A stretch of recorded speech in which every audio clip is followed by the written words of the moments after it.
Hey, this is Matt once again. Welcome back to another video. And this is a paid request for Jordan. Thank you so much for that. Sorry about the lateness of the video. I'm trying to get these out as soon as I possibly can, but like I say, with all the personal stuff that happened, I'm doing my best. But thank you to everyone out there who sent in requests. If anyone wants to request any other type of videos, movie review, re-review, tier list topic, reaction, commentary, whatever the case may be, feel free. PayPal, CashApp are the best ways to do it. Links are down below in the info box. I will get to them as soon as I possibly can. For those who sent them, thank you. I really do appreciate it. Now, this is for the 4:30 movie that came out last year, actually, 2024. That honestly went under the radar. I completely forgot this movie even existed until I got the request. And I don't think I'm alone. This film came out and like nobody ever talked about it. I think Uncle Bill from Deadpit, I think he saw it. I don't know what his opinion of it was. If you're watching, feel free to comment. I only know that because I was talking to him about it. He's like, oh, I can't wait to hear your opinion on it. So I don't know if it's like he liked it or he did or what the deal, but Kevin Smith, long story short, I grew up with the guy. I watched a lot of his stuff back in the day. Clerks, Mallrats, Chasing Amy, Dogma. I liked those movies. I was the guy that would listen to his commentary tracks. I was the guy that listened to first bit of his podcast, Smodcast, with him and his producer and friend Scott Mosier. But as the years went on, I get it, people change, but not only did he change, but to me he lost that spark that he had with dialogue and just like his personality. He felt less real. He felt more fake. Hey guys, this is Kevin Smith, and I'm like, it's like he became a character of himself. When he's promoting stuff, when he's doing stuff, when he does interviews, he has his look on his eyes. He's always doing this.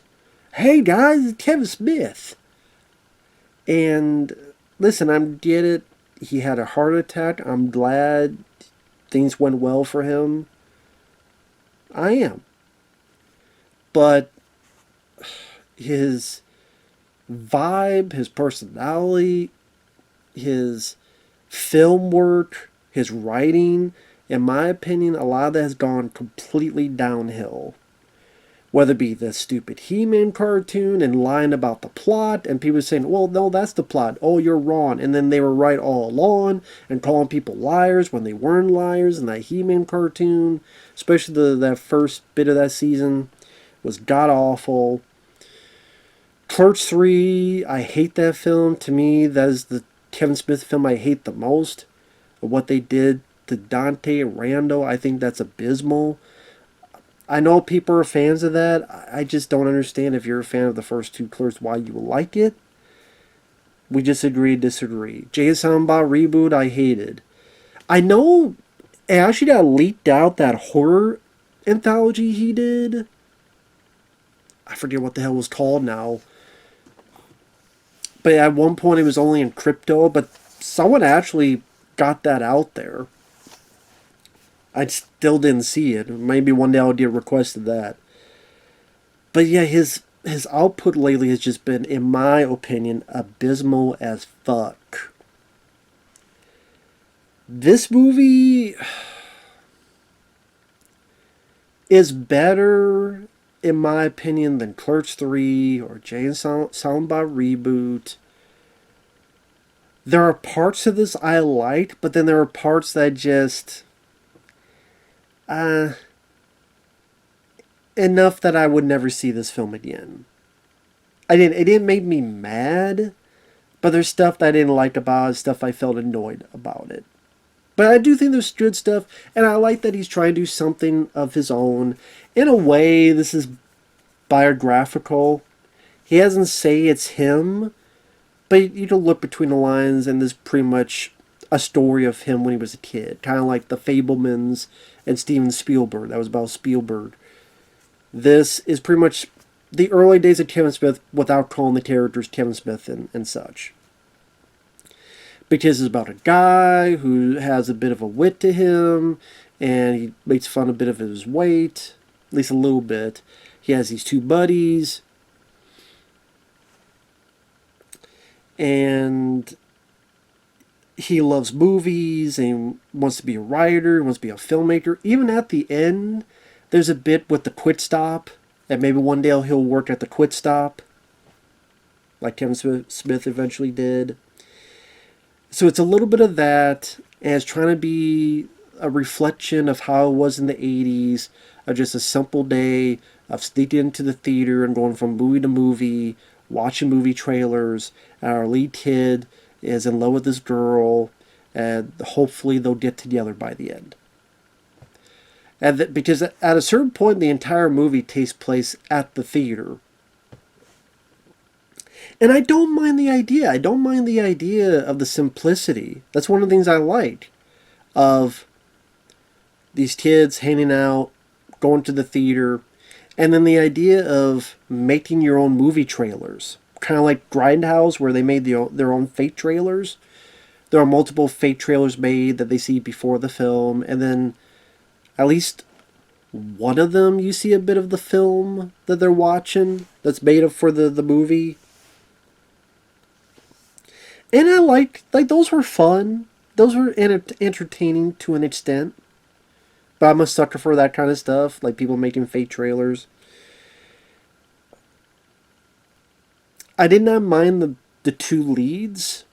Well, in a way, the two leads. The guy, Austin Zajur, and then the girl, Siena Agudong. Don, don, don, don, don. I thought when they talked at the beginning, and I forget the character's name, so I'll just call him Austin. And I'm bad with names. I'll just call him Austin and Siena. They're real names. When Austin is calling the girl because he wants to get some food, and then they're having this kind of back and forth dialogue, I thought it was cute. I thought there was a spark. I thought they worked well together. And they're talking about Poltergeist, because Poltergeist 2 is coming out. And one mentions how they went out, or they knew Craig T. Nelson, and then he makes a joke. Oh, I wonder if they gave Craig T. Nelson a hand job. So it's been a little bit rough with the language, but not a whole lot. Like, this is R-rated, but it's a very, very tame R rating. It's definitely not Clerks, Mallrats level. So, because Kevin wanted a PG-13. But they gave him an R, and this does not deserve an R. Like I said, this should have just been a PG-13. So the ratings board, I don't know what their beef is. Ultimately, they talked with each other. Hey, we'll go see a movie called Butt Lick. And I say it that way because there's a joke. Butt Lick? So no, Butt Lick. About a detective. Which I think you briefly see the poster. I think it's meant to be kind of like an ode to Fletch. Because I know Tim Smith is a big fan of Fletch. He wanted at one point to do a Fletch prequel with Jason Lee. Fletch 1, I think it would have been called. But after talking with her, he gets with his two buddies, Belly and Bernie.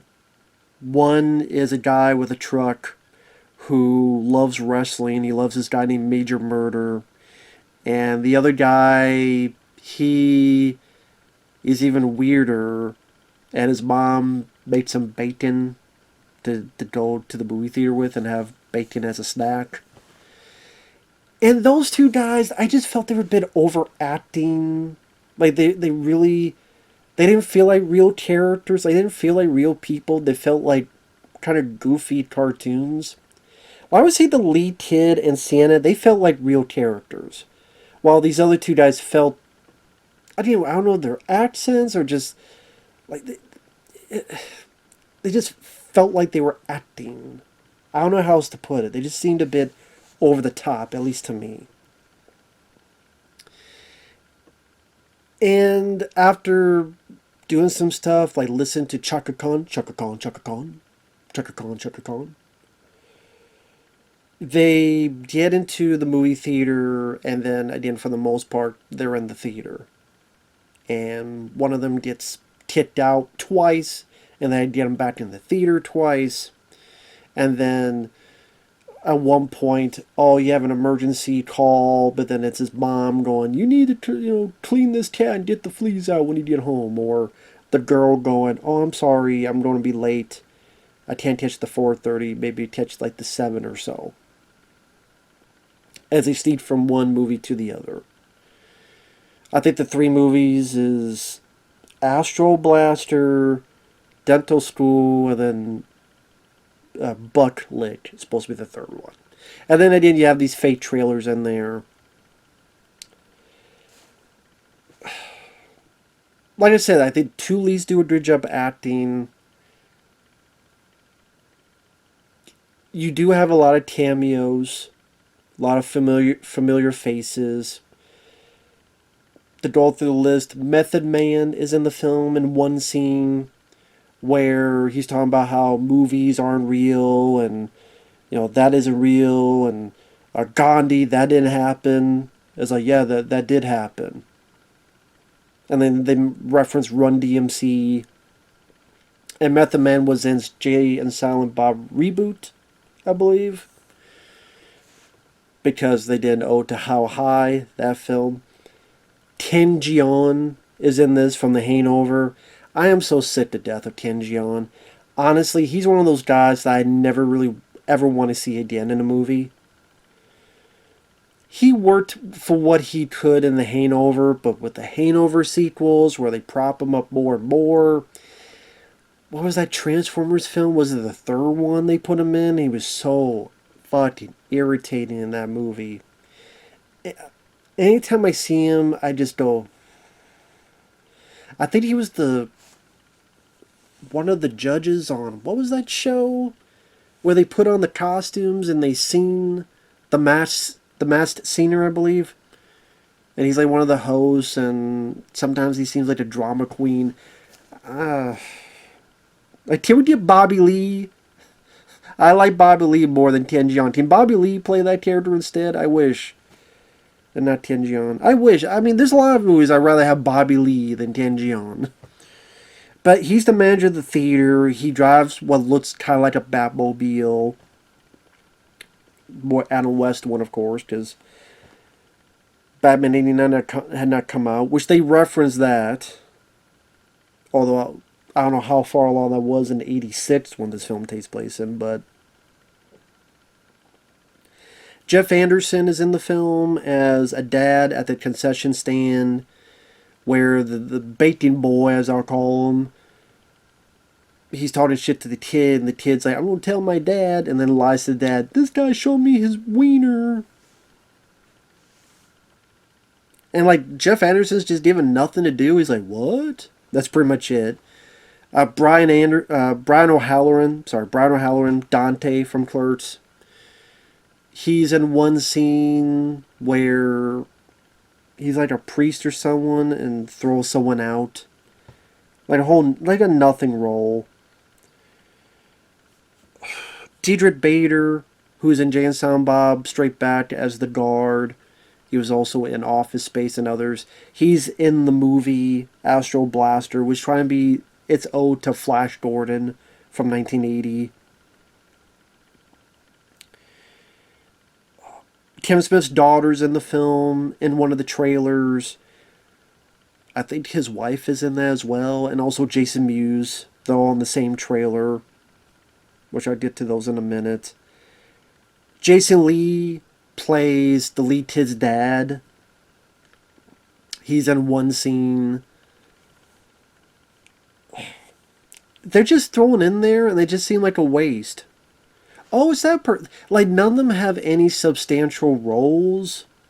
Anything that you don't remember from? It just seems like a waste. It's like, okay, I'd get my friends in here, and then, hey, how's it? It might as well be like a tour. Hey, I'm Jason Lee. Like, that pretty much might as well be it. I mean, maybe in the scene with Jason Lee, maybe he there's a little bit of dialogue, but it's not a whole lot. It was so eventful, I fucking forgot, is what I'm getting at.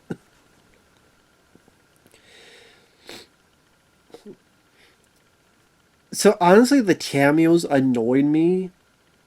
I'm like, Kevin, I did it, that's your theme, but if you really want to make this unique, if you really want this to be a story about how you were as a kid, then maybe like treat it as a movie different from your other movies instead of just forcing all your buddies in there.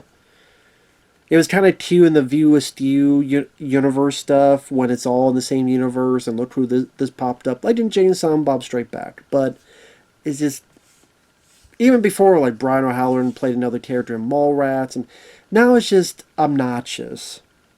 And maybe with me, I'm just getting to the age that Kevin Smith's writing just doesn't do it for me anymore. Just doesn't do it for me anymore. Maybe that's the thing. So I don't know if it's me just overcoming Kevin Smith dialogue, or he really has gone down fucking hill with it. Maybe both. I don't know. Because one of the running jokes, which I never found it funny, and it got old quick, was they would say stuff like, the lead guy and his buddy talking about Batman. And, oh, no one's ever going to pay to see a Batman movie. Or one of the buddies meets his wrestler, the guy he looks up to, Major Murder. And he breaks character. Which, by the way, Kevin, I don't know if you know this, but a wrestler in the 1980s is not going to break character for a fucking fan. I mean, I don't know how little you know about wrestling, but trust me, if you're a wrestler in the 1980s, you're not going to break character for a fan or anything. Because they would look at that as an insult, because it's real. They want it to be real.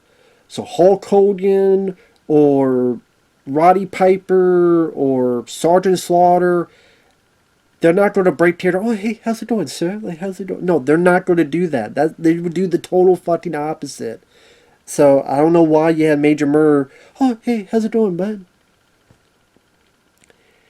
But he says, oh, Bill Cosby, that man will always be beloved. What was other stuff? Oh, let's sit through the end credits. Well, they did in that one movie. Yeah, but movies are not going to... They're not going to just keep putting stuff after credits. That's not going to be a thing. There was another one. What was it? Oh, he has a fight with this douchebag usher about Star Wars, and the guy's like, "There's never gonna be another Star Wars." Well, they don't do TV shows, huh? They don't talk about that Boba Fett guy, huh? I'm like, yeah, we did it. It's old. This is an old movie, and all this shit actually happened. We did it. It's not fucking funny.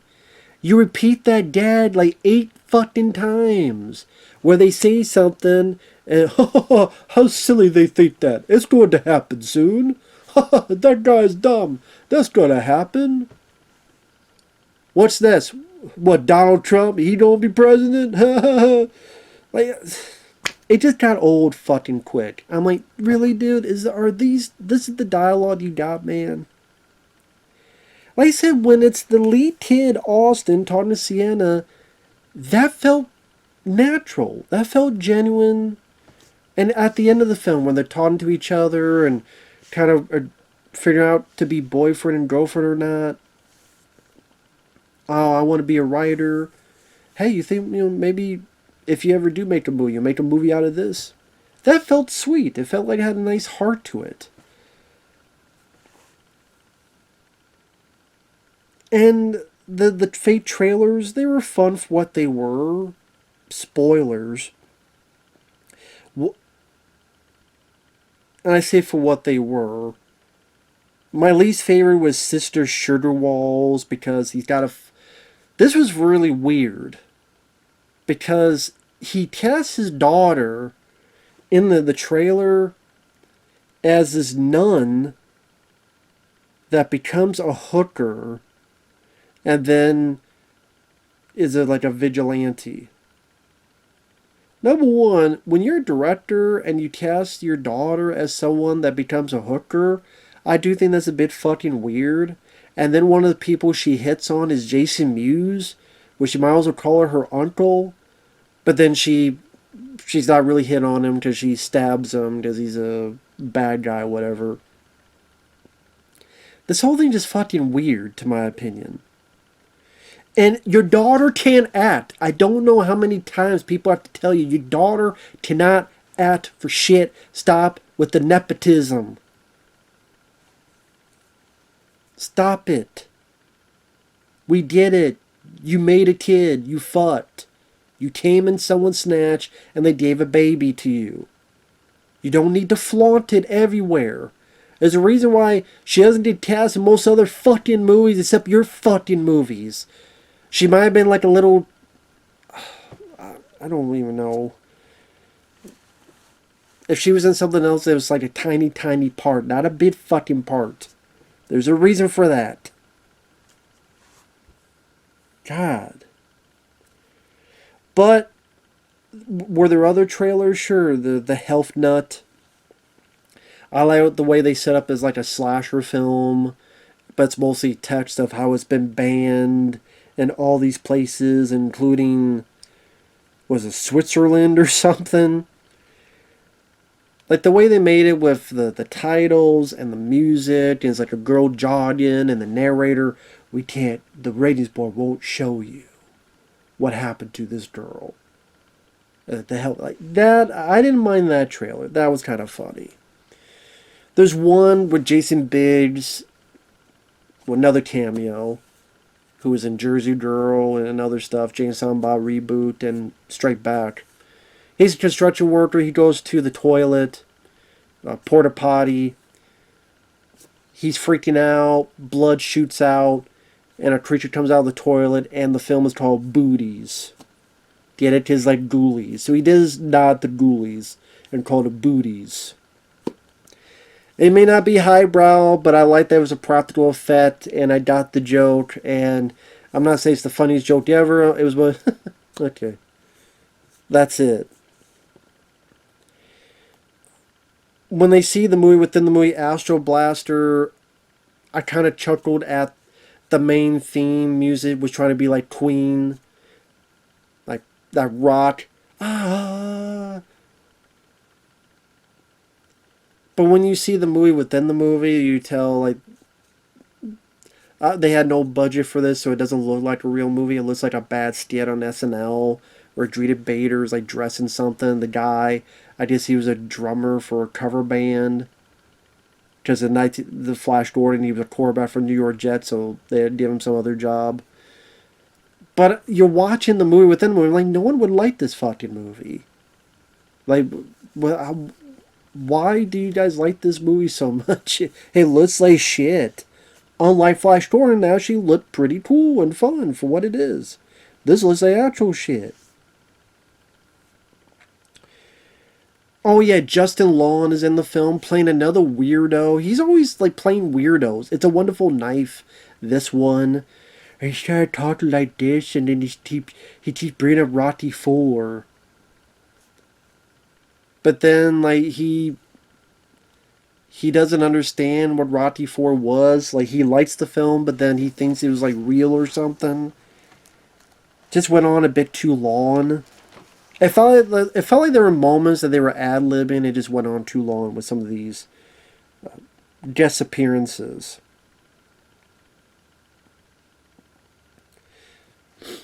And then the story itself, other than sneaking from place to place, like I said, the baking boy,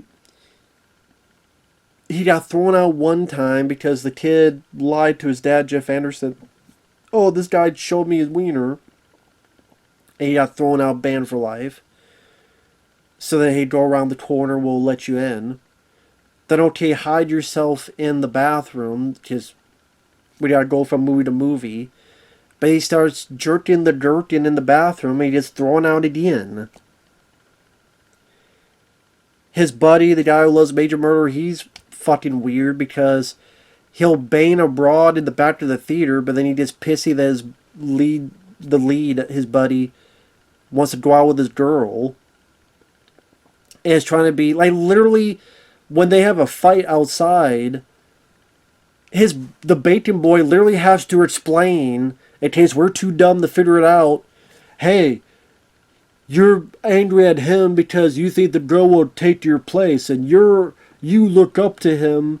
I'm like, we already can figure this out. Do you think we're that fucking stupid that you need Bacon Boy to explain to the audience, hey, dumb fuck, this is the reason why this guy is mad at this guy and this guy? Like, we know.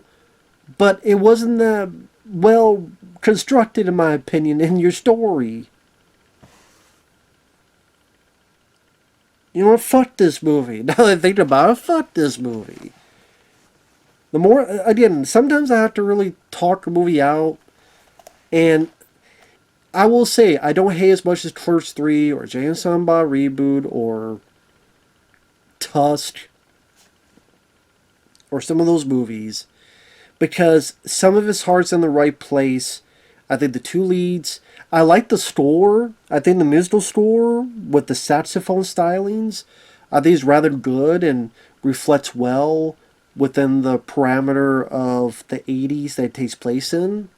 I think it's Bear McCreary who did Happy Death Day 1 and 2, which those are some good scores in that too. So I really like the score.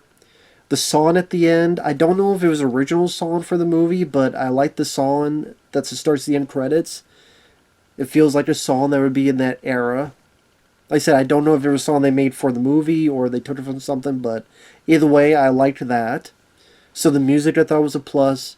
I keep repeating the two leads because I think they deserve credit. The humor, a lot of times I just didn't find it funny. Like little spurts here and there, but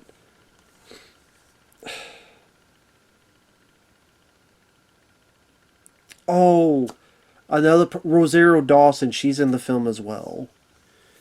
Because super spoilers, they all get thrown out. I forget how the hell that came about that they all got thrown out. I honestly forgot. But either way, they all get thrown out. And that's when they have their fight. There's a bit where the lead talks to this female usher who seems to know about movies. She says the line, "We're all filmmakers, we just haven't made our movies yet." Which is, this is the one of the big points of the film. I forget where the fuck I was going with all that. Oh, Rosario Dawson. So he calls her and says, "Hey, I've been banned." She's like, "Okay, let's go in and talk about it." Ken Jeong acts like a dick. She defends the lead kid, which I like. I like that she defended the lead kid. She wasn't a bitch. Ken Jeong acts like a prick. The buddy, an apology for how he treated the lead guy. He rams his truck into Ken Jeong's wannabe Batmobile to give a distraction for our two leads to go and see the film. But then they don't even see the film because her mom is there saying, "You can't see this, is an R-rated movie." And I'm like, okay, but you could take your daughter, like, if you're accompanied by an adult, but probably even then she wouldn't be allowed. Because the mom don't want that. And the mom is with Rosario Dawson. And then there's a fight because, wait a minute, you two were going to see Poltergeist 2 when I thought me and you were supposed to see it, Mom? I wonder why they picked Poltergeist 2. I wonder.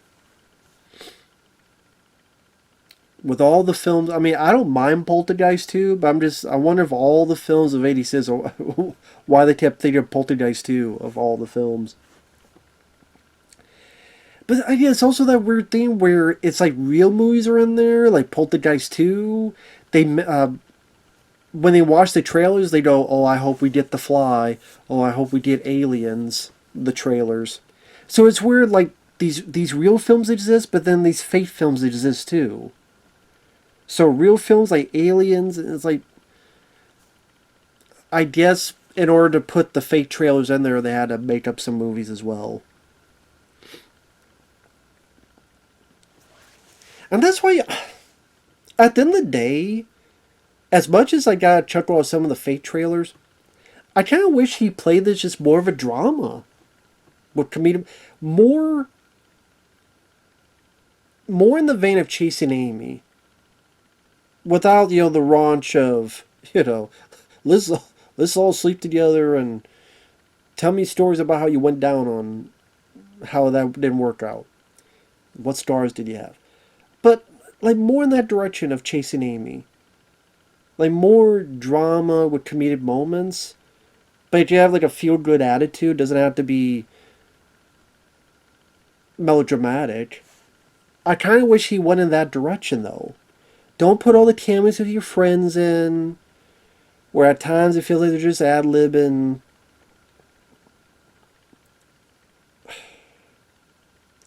It's like, I gotta throw these pop culture stuff in. That's what I'm known for. I'm known for pop culture, so stuff that hasn't happened yet. I'm surprised they didn't do like a comic book. Oh man, I'd love to see a Captain America movie. Oh man, do you imagine a movie where they all got together? Oh, that'd be so cool. That would never happen. An Avengers movie. That I'm surprised there's no comic book stuff in this. If there was, I don't remember it. But yeah, take that for you will. See, at the end of the day, I would never see the film again. I think there's a kernel of an interesting idea. There's some stuff that its heart's in the right place. Doesn't make me as aggravated as some of his other stuff, but at the same time, I can see why this film was a blip and then gone. It's not god awful. It's not god awful terrible, but if you're in the right mood, maybe you get more out of it. That whimsical nature of how it was back in the day. Maybe it was another thing. Like I didn't get to sleep through theaters because I barely got to a theater when I was a kid, so it's not really a pastime I could relate to. But even then, like I said, I didn't care about his two buddies and the other stuff I mentioned. So take that for you will. Thanks for watching. Take care. We'll see you guys later. Bye-bye.